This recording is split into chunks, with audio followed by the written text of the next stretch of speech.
Өзінің қорасында қол-аяғы матаулы жатқан Қалдыбай ішегін тарта аш қасқырша ұлыды. Енді бір кезде онысы әлсіз қыңсылауға ұласты. Қол-аяғы байлаулы жатқан оның итше қыңсылаған дауысы біраз жерге жетіп ақ жатыр. Бірақ оны бұл азаптан құтқаратын деген тірі жан жоқ. Тек жалғыз тұяғы қызы ғана үй ішінде әлді біреулердің қапсыра құшақтаған тегеурінді күшін жеңе алмай аласұрып, жіберіңдер, жіберіңдер, әкемді босатыңдар деп ышқына айқайлап қайта-қайта талықсиды. Антұрғанды аяусыз жазалау керек, жанашырлық болмасын. Алпыстың алқымына келген шағында Қалдыбайды шайтан арбады ма, түлен түртті ме, бір Құдайдың өзі білсін, адам айтқысыз қылық шығарып елді дүр сілкіндірді. Оның істегенін естіген ауыл тұрғындарының бірі жағасын ұстаса, екіншісі оны қарғап-сілеп жатты. Енді біреулері айтарға сөз таппай, сол қылмысты өздері істеп қойғандай беттерін басты. Ақсақалдың азғындағанынан шошып жандары түршікті. 18-ге енді толған Қалдыбай ауылдастары секілді соғыстың алғашқы айында-ақ әскер қатарына шақырылды. Буыны әлі бекіп қата қоймаса да жан аямай соғысты. Оның ерлігін паш ететін орденде, медальде омырауында жарқырады. От пен оқтың ортасынан аман есен оралған ол бірден туған ауылында еңбекке араласты. Келе шаруашылықтың жұмысын еңсерді. Соғыстан келген артында салпыншағы жоқ бойдақ жап-жас жігітке әркім-ақ қызықты. Қыз-қырқынның біразы мені таңдаса екен деп іштей армандап, тіпті кейбіреулер қылымсып, өздері жанасатынды шығарды. Қалдыбай ондайда шоқ басқандай ыршитын. Қолының қысқалығы есіне түсіп кетсе, өзегі өртене түсіп, іші ит жалағандай ашиды. Қысқа жіп кірмеуге келместің кері мұның арманына тұсау сала берді. Сөйтіп жүргенде жігіт ағасы болған шақта әйтеуір әупірім деп жүріп бір қызға қол жетті-ау. Келіншегін жылқы қорасының бір шетін оңтайландырып бөлме жасап, соған әкеліп түсірді. Үйленді де өзгеріп сала берді. Енді қызға да, қырқынға да қырындап, қылмыңдайтын шығарды. Келіншегінің жүзіне қарап қойып, жастық шақтың қалай өтіп кеткенін байқамайда қалыппын ғой. Басымды ойға да, қырға да соғып жүріп, көп ләззаттан құр қалғанымды қарашы. Сайтан алғыр. Не қыз сүйіп көрмей, ғашықтық ләззат отына күймей, не арақ ішіп шалқымадым, не қызық көрдім бұл өмірден деп күйініп, тісін шықырлататын, жағы сынып кетердей тістенетінді шығарды. Бұл ойынан балалы болып әке атанғанда да арыла алмай қойды.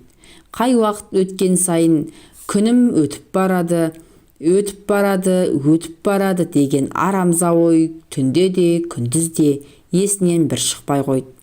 Шынданатын шығармын осы деп өзімен өзі сөйлеуді әдетке айналдырды.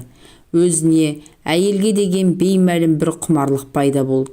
Осындай бір ызың ойдың мезгілсіз тағы да миын шағып отырғанда көзіне үйінде жүрген жаңылдың түсе қалмасы бар ма? 15-ке енді ғана аяқ басқан қыз, тұл жетім демесең, үріп ауызға салғандай, сүп-сүйкімді еліктің лағындай. Томпиған еріндері мен енді өсіп келе жатқан қос анары құлын денесі көз тартатындай. Мына қыз кімнің маңдайына жазылып тұр екен? Пәтшағардың көздің жауын алуын қарашы. Өзі бұл үйге қайдан қашан келіп еді? Не туыстығы жоқ, не жекжаттығы жоқ. Бейбақ бір күнде осы үйде әйтеуір пайда болды. Ертең бұған құда түсушілер табыла қалары хақ. Онда алдымен маған келеді. Қалдыбай өз ойына өзі мырс етті. Сөйтті де жаңылды көзімен бір сүзе орнынан асығыс тұрып, ауыл дүкеніне қарай бет алды. Ол келгенде әйелі есік алдында тұр екен. Отағасы, дәл шай ішер кезде қайда жоғалып кеттіңіз? Күтіп қалдық қой, үйге кіріңіз, дастархан дайын деп өз алдына түсіп үйге бірінші болып кіріп кетті. Қалдыбай тыржың етті. Осы бәтшағардың сіздеп сызылғанын суқаны сүймейді. Қосылғанына 25 жылдың бел ортасы болса да бір қоймай қойды. Сондағысы менен пәлен жас кіші екенін көрсеткісі келе ме, Әлде мені кәртайғанға санай ма? Көрсетейін мен оған кәрлікті, деп ышқынды бір. Бірақ бұл ойын сыртқа шығара алмады, ішінен айтып кіжінді де қойды. Бірдеңе дейін десе бойжеткен қызы мен күйеу баласынан ұялады. Кеше кешкісін қаладан қонаққа келіп жатқан олар дәл қазір үйде. Ішпеймін чайыңды, шөпке барамын. Жаңыл-ай, Жаңыл, жүр менімен барасың, отыр мұнда, деп атын жегіп жатқан арбаны нұсқады. Ешкінің лағы секілді Жаңыл да соны күтіп тұрғандай лып етіп арбаға секіріп мінді. Қалың тоғайға кіру мұң екен. Қалдыбай арбадан жас жігітке секіріп түсті де қойнындағы ораулы қағазды шығарды. Сөйтті де арбадан енді түсе берген қызды білегінен шап беріп өзіне қарай тартып қалғанда, мұндайды күтпеген қыз Қалдыбайдың құшағына барып топ ете түскені. Баламысың деген ойында ештеңе жоқ, тіпті сылқылдап күліп жатыр. Қалдыбайдың делебесі қозды. Қараш, мен саған қандай әдемі көйлек алдым. Кәне, киіп көрші, саған қатты жарасатын сияқты. Қалдыбай көмектескісі келгендей оның киімін сыпыра бергенде, енді ғана бұлтиып келе жатқан төсіне қол тиіп кетпесі бар ма? Сол-ақ екен, өзін-өзі ұстай алмай қалған ол қызды қызыл жемтікті көрген бүркіттей бас салып жерге алып соқты. Одан соңғысын білмейді, есінен танған күй кешкен ол тояттап болғаннан соң ғана кеудесін кере демалды. Қыздың талып немесе жылап жатқан белгісіз, көзін ашар емес. Онымен Қалдыбайдың жұмысы да болмады. Балғын денені сипалап, құшырлана сүймен болды. Ол шынымен де мына ләззатқа мас еді. Бұрын соңды мұндай құштарлықты басынан кешіріп көрмеген ол сол сәтте не істеп не қойып жатқанын ойлауға да шамасы келмеді. Тек қыз ыңырсып көзін ашқанда ғана есін жиғандай. Жаңылтай, қараш мына әдемі көйлекті, кел киіп көрші. Жоқ, мен кигіземін, деп қызды жұлқылай орнынан тұрғызды. Былқ-сылқ еткен дене оның делебесін қайта қоздырды. Кешкісін арбаға шөп деген Қалдыбай артында үн-түнсіз сұлқ отырған қызға мойын жартылай бұрып, мұны ешкімге де тісінен шығарып айтушы болма. Білесің ғой, менің соғыста болғанымды, 15 пәшесті жер жастандырғам. Біреу-міреуге айтсаң, 16-шы сен боласың. Ұқтың ба? Бағанағы мәймен көленген Қалдыбайдың даусы енді зәрлі шықты. Жаңыл бір уыс болып бір үстіде қалды. Мұны көрген Қалдыбайдың көңіл орнына түсті. Нешауа жастықтың арты, кәрліктің алды деген арғы жағы шорт сынейм. Бұл оның үйреншікті мақалына айналған сөз еді. Он тағы да бір айтқанда өз-өзіне риза болды. Өзінің тапқырлығына мәз болған ол атты желкілдіріп, сол күйі ауылына екпінмен келіп тоқтады. Осыдан кейін Қалдыбай Жаңылды шөпке әкетуді жиілетті. Онымен қоймай оған ойына келген істеді.